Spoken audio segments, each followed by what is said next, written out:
ہے اور اس میں جو ہے وہ فقہی اور شرعی مسائل کو جمع کیا گیا ہے۔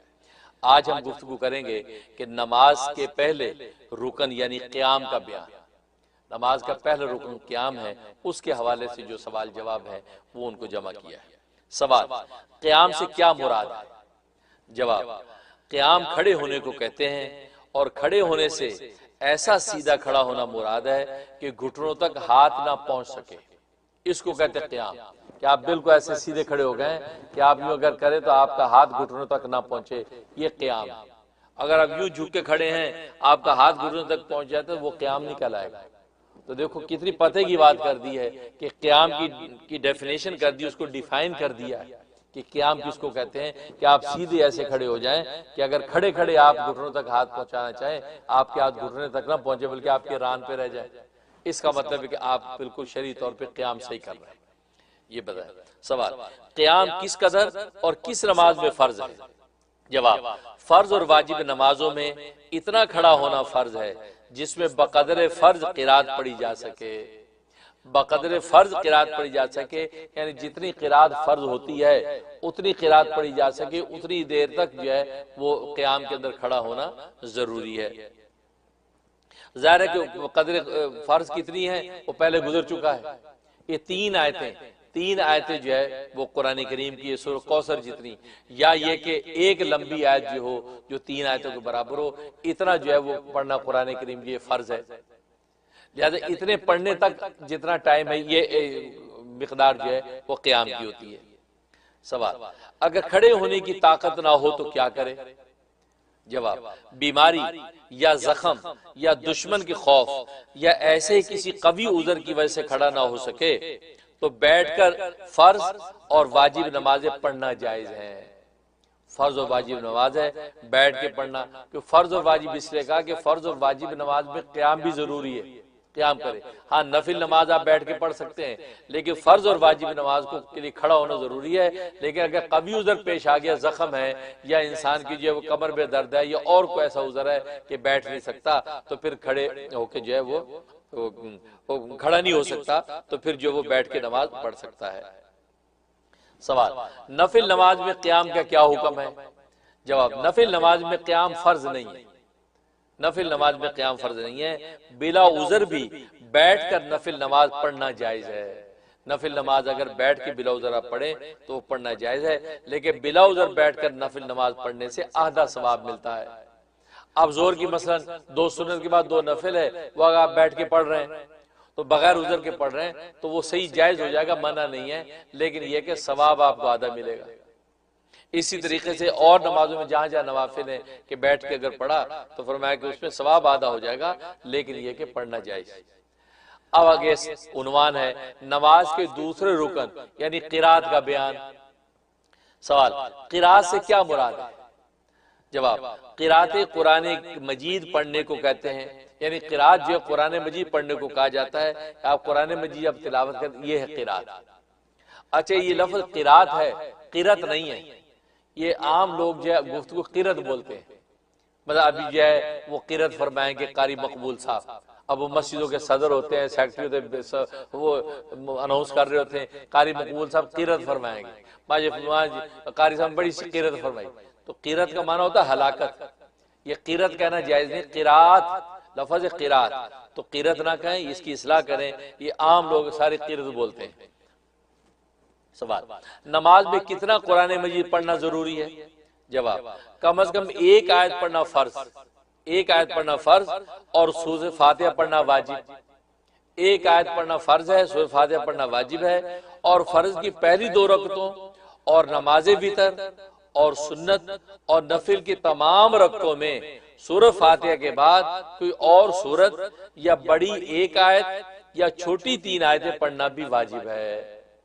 یہ جو ہے نماز میں قرآن کریم پڑھنے کی مقدار متعین کر دی ہے کہ کم از کم ایک آیت جو پڑھنا فرض ہے اور سورہ فاتحہ پڑھنا واجب ہے، اور فرض کی پہلی 2 رکعتوں میں، اسے نماز وتر میں، سنت میں اور نفل کی تمام رکعتوں میں سورہ فاتحہ کے بعد کوئی اور سورت پڑھنا یا بڑی آیت پڑھنا ہے۔ آیت الکرسی ایک آیت ہے لیکن اتنی بڑی ہے، کئی آیتوں کو محیط ہے، تو آیت الکرسی اکیلی پڑھ لی، ایک ہی آیت ہے وہ ہو گیا۔ اسی طریقے سے یا چھوٹی چھوٹی 3 آیتیں، انا اعطیناک کل کوثر جتنی سورت پڑھ لی 3 آیتیں، تو فرمایا کہ یہ اتنا پڑھنا واجب ہے۔ سوال، کیا سورہ فاتحہ تمام نمازوں کی ہر رکعت میں پڑھنا واجب ہے؟ سورہ فاتحہ تمام نمازوں کی ہر رکعت میں پڑھنا واجب ہے؟ جواب، فرض نماز کی تیسری رکعت اور چوتھی رکعت کے علاوہ ہر نماز کی، خواہ وہ فرض نماز ہو یا واجب ہو یا سنت ہو یا نفل ہو، ہر رکعت میں سورہ فاتحہ پڑھنا واجب ہے۔ تو دیکھو صرف فرض کی تیسری اور چوتھی رکعت میں جو وہ کے علاوہ جو ہے ہر نماز کی جو ہے اس میں آپ سورہ فاتحہ کو پڑھا جائے گا۔ اچھا، اب یہ بات یاد رکھیں، پہلے بھی میں نے عرض کیا تھا کہ نماز کی 3 کیفیتیں ہوتی ہیں، ایک امام بن کے نماز پڑھنا، ایک مقتدی بن کے نماز پڑھنا، اور ایک اکیلے میں نماز پڑھنا، منفرد بن کے نماز پڑھنا۔ تو نبی کریم صلی اللہ علیہ وسلم نے تینوں کی الگ الگ کیفیت کو متعین کیا ہے۔ اگر امام کا بن کے آپ نماز پڑھ رہے ہیں تو ظاہر ہے کہ سورہ فاتحہ پڑھنا آپ پر واجب ہے، لہذا امام سورہ فاتحہ پڑھے گا لازمی۔ اب پیچھے والا آدمی مقتدی بن کے جو نماز پڑھ رہا ہے وہ کیا کرے؟ تو مقتدی پڑھ کے جو نماز پڑھ رہا ہے تو وہ فاتحہ نہیں پڑھے گا، اس کے لیے نبی نے ہدایت دے دی کہ من کان لہ امام فقراۃ الامام لہ قراۃ، کہ جو یہ ایسا ہو کہ جس کا امام ہے اور وہ مقتدی بن کے نماز پڑھ رہا ہے تو امام کی جو قرات ہے وہی مقتدی کی قرات ہے، لہذا یہ امام کے پیچھے فاتحہ نہیں پڑھنی۔ قرآن کریم میں بھی یہ حکم ہے کہ اذا قرئ القرآن فاستمعوا له وانصتوا لعلکم ترحمون، جب قرآن پڑھا جائے تو اس کو کی طرف توجہ کرو اور غور سے سنو تاکہ تم پر رحمت نازل کی جائے۔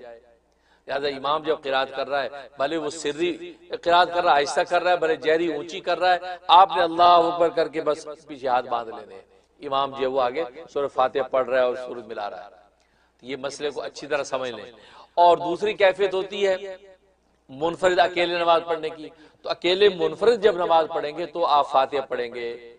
تو گویا کہ امام اور منفرد ان دونوں کے لیے حکم ہے کہ آپ کو فاتحہ ہر ایک میں پڑھنا ہے، لیکن مقتدی کر کے آپ تابع ہو کر نماز جب پڑھیں گے تو حکم بدل گیا، اس کے لیے الگ ہدایت دے دی گئی کہ آپ مقتدی بن کے امام کے پیچھے فاتحہ نہیں پڑھیں گے۔ یہ اس حقیقت کو سمجھ لیں۔ سوال، اگر کسی کو ایک آیت بھی یاد نہ ہو تو کیا کرے؟ کیا کرے؟ جواب، سبحان اللہ یا الحمدللہ بجائے قرات کے پڑھ لے۔ کہ اگر کسی کو کچھ بھی نہیں آتا پیچھے کھڑا ہو کے سبحان اللہ الحمدللہ الحمدللہ پڑھتا رہے تو یہ قرات کی جگہ پڑھ لے، اور جلد سے جلد اس پر قرآن مجید سیکھنا اور یاد کرنا فرض ہے۔ نئے نئے جو مسلمان ہوتے ہیں ان کو آپ سبحان اللہ یاد کرا دیں کہ آپ سبحان اللہ کر کے قیام کریں، پھر رکوع میں چلے جائیں، اور اسی طرح الحمدللہ کر کے آپ جو قرآن کی جگہ پڑھتے رہیں، لیکن جب جلد از جلد آپ کسی قاری حافظ قرآن سیکھیں۔ قرات فرض کی مقدار یاد کر لینا فرض اور واجب کی مقدار واجب ہے، اور نہ سیکھنے میں سخت گناہ گار ہوگا۔ یعنی قرات جو فرض کتنی؟ ایک آیت جو وہ یاد کر لینا فرض، یاد ہو اتنی آیت تو یاد فوراً کر لے، اور واجب کی مقدار یعنی 3 آیتیں پڑھنا، تو گویا کہ یہ ایک بڑی آیت جو 3 کے برابر تو واجب ہے، اتنی مقدار واجب ہے، اور نہ سیکھنے میں سخت گناہ گار ہوگا۔ اب اگر کوئی نہیں سیکھتا اور الحمدللہ یا سبحان اللہ پہ ساری زندگی گزار رہا ہے تو وہ گناہ گار ہو رہا ہے، اس کو چاہیے کہ قرآن سیکھنے کی کوشش کرے۔ سوال، قرآن مجید کس کس نماز میں زور سے پڑھنا چاہیے؟ جواب، امام پر واجب ہے کہ نماز مغرب نمبر 2 اور عشاء کی پہلی 2 رکعتوں میں، نماز مغرب اور عشاء کی دونوں رکعتوں میں، اور فجر اور جمعہ اور عیدین کی نمازوں میں، اور رمضان المبارک کے مہینے میں تراویح اور وتر کی نمازوں میں آواز سے پڑھے۔ اس میں جہری قرات کی جائے گی، یعنی اونچی بلند آواز سے بالجہر پڑھا جائے گا، یہ حقیقت یاد رکھیں۔ سوال، کن نمازوں میں قرات آہستہ کرنی چاہیے؟ جواب، نماز ظہر اور نماز عصر میں امام و منفرد سب کو، اور نماز وتر میں منفرد کو قرات آہستہ کرنی چاہیے۔ نماز وتر میں منفرد کو قرات آہستہ کرنی چاہیے، تو گویا کہ یہ مقام ہے جس میں آہستہ قرات ہوگی۔ سوال، زور سے پڑھنے کی کیا مقدار ہے؟ کتنا زور سے پڑھے؟ جواب، زور سے پڑھنے کا ادنا درجہ یہ ہے کہ اپنی آواز پاس والے شخص کے کان میں پہنچ سکے۔ اب اتنی آواز سے پڑھ رہے ہیں کہ پاس والے کو آپ کی آواز پہنچے، یہ اس کو جہری کہتے ہیں، ادنا درجہ جہری کا ہے۔ اور آہستہ پڑھنے کا ادنا درجہ یہ کہ اپنی آواز اپنے کان میں پہنچ سکے۔ اب آہستہ جو پڑھ رہے ہیں آہستہ ایسا پڑھیں کہ آپ خود سن رہے ہیں کہ آپ کیا پڑھ رہے ہیں۔ بعض لوگ بالکل ہی منہ بند کے گھر کے کھڑے ہوتے ہیں، وہ پڑھتے نہیں آپ جی میں پڑھ رہا ہوں، پھر اندر پڑھ رہے ہو باہر پڑھیں بھائی، کیونکہ زبان سے پڑھنا ضروری ہے، دل میں پڑھنے سے نماز ادا نہیں ہوگی۔ بہت سے لوگ ہوتے ہیں اکیلے نماز پڑھ رہے ہیں، امام کے پیچھے تو منہ بند کر کے آپ کھڑے ٹھیک ہے، لیکن یہ اکیلے پڑھ رہے ہیں اس میں منہ بند کر کے کھڑے، نماز بھی ان کی ہو گئی نہیں، ایسے نہیں ہوگی۔ تو ان کو جو ہے زبان سے پڑھنا ہے، آہستہ پڑھنا ہے، لیکن ایسی آہستہ کہ خود تو سنیں۔ سوال، جن نمازوں میں آواز سے قرات کی جاتی ہے انہیں کیا کہتے ہیں؟ جواب، انہیں جہری نمازیں کہتے ہیں، جو وہ اونچی پڑھی جاتی ہیں، وہ جہری نمازیں کہلاتی ہیں، کیونکہ جہر کے معنی زور سے پڑھنے کے ہیں، جہر کا معنی زور سے پڑھنا، اس لیے ان نمازوں کو جہری نمازیں کہتے ہیں۔ مطلب فجر کی نماز جہری ہے، عشاء کی نماز جہری ہے، مغرب کی نماز جہری نماز ہے۔ جواب، سوال، جن نمازوں میں آہستہ قرات کی جاتی ہے انہیں کیا کہتے ہیں؟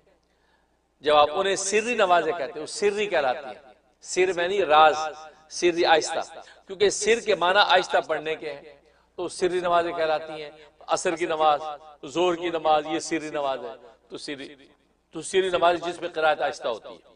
سوال، اگر کوئی شخص زبان سے الفاظ نہ کہے صرف خیال میں پڑھ جائے تو جائز ہے یا نہیں؟ ابھی جو میں نے بات کہی تو خیال سے پڑھ رہا ہے، زبان سے نہیں پڑھ رہا، تو جواب صرف خیال دوڑا لینے سے نماز نہ ہوگی بلکہ زبان سے پڑھنا ضروری ہے۔ خیال کو دوڑا رہا ہے تو زبان سے پڑھ نہیں رہا، اس صورت میں اس کی نماز نہیں ہوگی، اس کو زبان سے پڑھنا ضروری ہے۔ نماز کے تیسرے رکن یا رکوع اور چوتھے رکن یا سجدے کا بیان۔ سوال، رکوع کی ادنا مقدار کیا ہے؟ جواب، رکوع کی ادنا مقدار اس قدر جھکنا ہے کہ ہاتھ گھٹنوں تک پہنچ جائیں، اتنا جھکنا ہے کہ ہاتھ گھٹنوں تک پہنچ جائیں، تو یہ رکوع کی ادنا مقدار ہے۔ سوال، رکوع کا مسنون طریقہ کیا ہے؟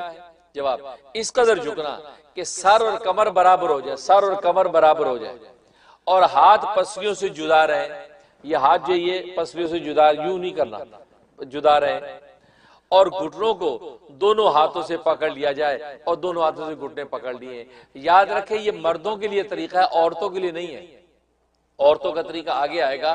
عورتوں کا جو طریقہ رکوع کا، کیونکہ عورت کے وجود میں سطر کا لحاظ رکھا گیا ہے، لہذا رکوع میں وہ اتنا نہ جھکے جیسے مرد اپنی کمر کو سر کو برابر کرتا ہے، تو اس کے جو ہے کہ سطر کے خلاف، اس کے پردے اور حیا کے خلاف ہے، لہذا وہ اتنا جھکے کہ اس کے ہاتھ میں گھٹنوں تک پہنچ جائیں، اتنا جھکے، اور وہاں بھی اس کو پکڑے نہیں، ایسے وہ گھٹنوں پہ ہاتھ رکھ لے، بس اتنا کافی ہے اس کے لیے، اس کے اتنا جھکنا ضروری نہیں، اور یہ ہاتھوں کو بھی اتنا کھولنے ضروری نہیں، بس وہ اپنے آپ کو جتنا سمیٹ کے کرے گی اور پھر اتنا ہی زیادہ جو ہے وہ بہتر ہے، کیونکہ حدیث میں عورتوں کی نماز کا طریقہ زیادہ سطر کے لحاظ سے بتلایا گیا ہے۔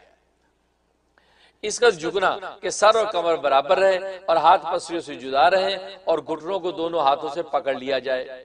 سوال، اگر بڑھاپے کی وجہ سے اس قدر کمر جھک جائے یا کوئی اتنا کبڑا ہو کہ رکوع کی شکل ہو جائے تو رکوع کس طرح کرے؟ وہ بیچارہ اتنا کبڑا ہو گیا کہ رکوع ہو چکا ہے، وہ رکوع میں رہتا ہے بیچارہ، وہ کیا کرے؟ وہ جیسے کسی منچلے نے کہا تھا کہ بڑے میاں چلے جا رہے تھے، بالکل کمان بنے ہوئے تھے، تو کسی منچلے لڑکے نے کہا کہ انکل یہ آپ نے کمان کتنے کے لیے؟ وہ جو کمان بالکل کمان بن گئی کمر، کہ یہ کمان آپ نے کتنے کے لیے؟